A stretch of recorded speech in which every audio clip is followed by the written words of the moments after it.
Bismillahirrahmanirrahim. Assalamualaikum warahmatullahi wabarakatuh.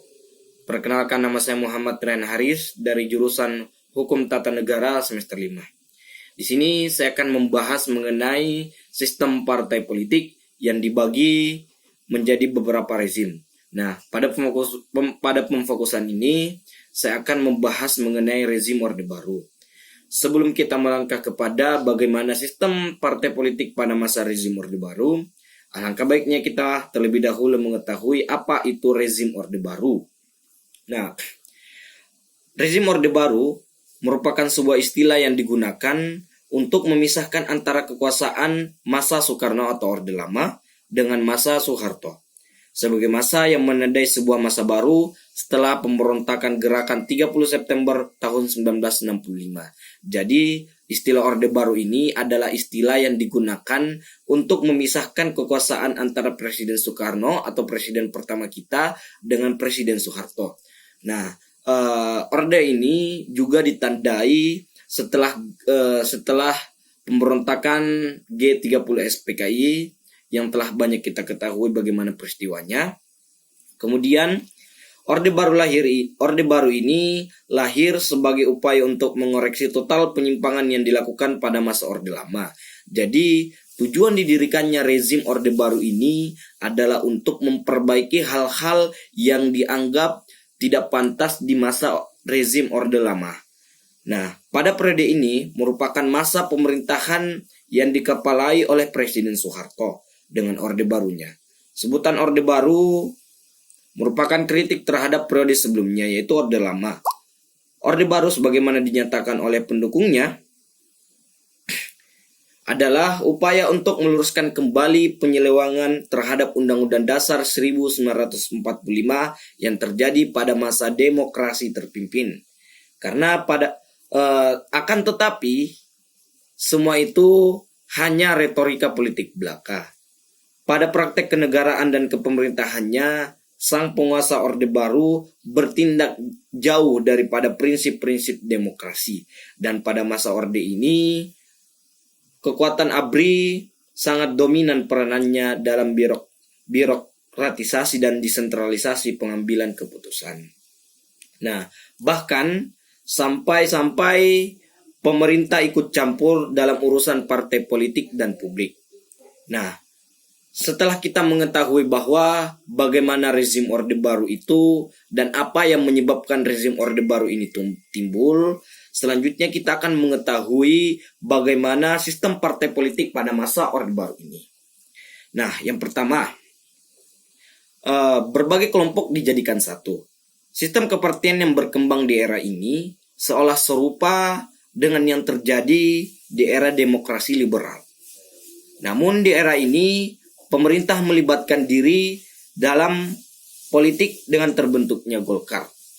Nah, pada saat pemilihan di parlemen menyediakan total 360 kursi di Dewan Perwakilan Rakyat. Alhasil, Golkar memenangkan 236 kursi di parlemen, sedangkan saingan terdekatnya yaitu Nahdlatul Ulama hanya mengantungi 58 kursi di parlemen.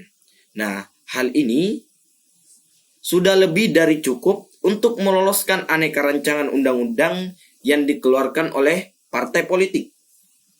Dan adapun undang-undang yang berhasil diloloskan, salah satunya adalah sehubungan dengan penggabungan partai-partai politik ke dalam satu garis ideologi tahun 1973. Kesembilan partai non-Golkar dikelompokkan menjadi dua partai baru.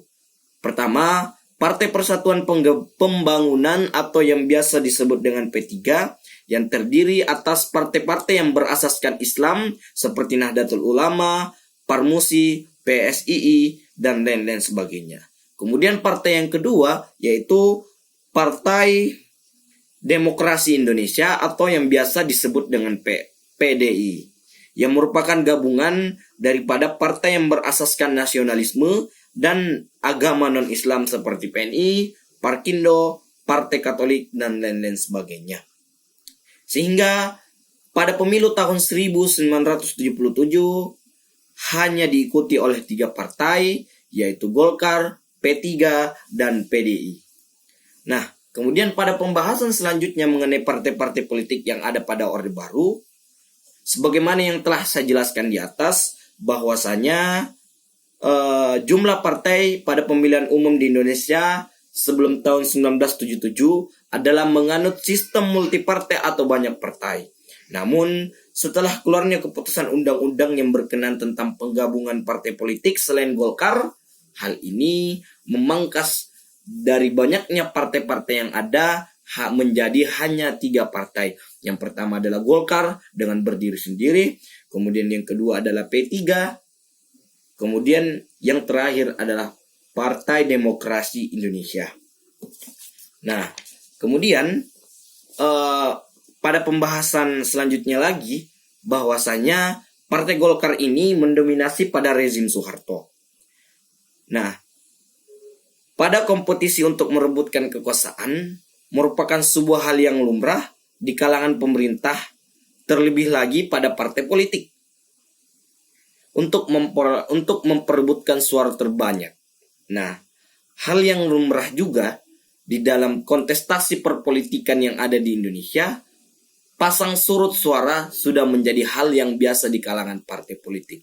Tetapi pada rezim Orde Baru ini tidak berlaku kepada Partai Golkar. Mengapa demikian?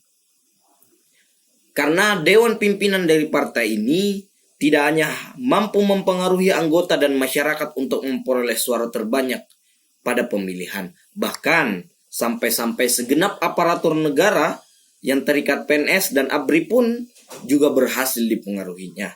Partai Golongan Karya pernah menikmati masa kejayaannya dengan dukungan penuh PNS di Orde Baru.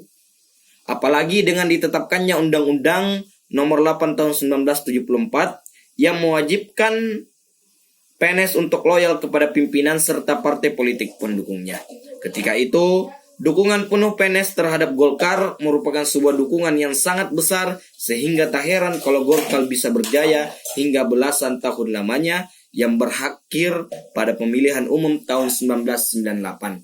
Nah, jadi sebagaimana yang kita ketahui bahwasanya Orde Baru ini adalah orde yang dipimpin oleh Presiden Soeharto, dan pada masa ini partai politik yang dulunya multipartai sekarang dipangkas menjadi 3 partai saja. Yang pertama Golkar, kemudian yang kedua adalah P3 Partai Persatuan Pembangunan yang terdiri atas partai-partai yang bernuansa Islam, dan yang terakhir adalah Partai Demokrasi Indonesia, adalah partai-partai yang berasaskan nasionalisme dan agama non-Islam. Nah, mungkin sekian apa yang bisa saya sampaikan. Assalamualaikum warahmatullahi wabarakatuh. Terima kasih.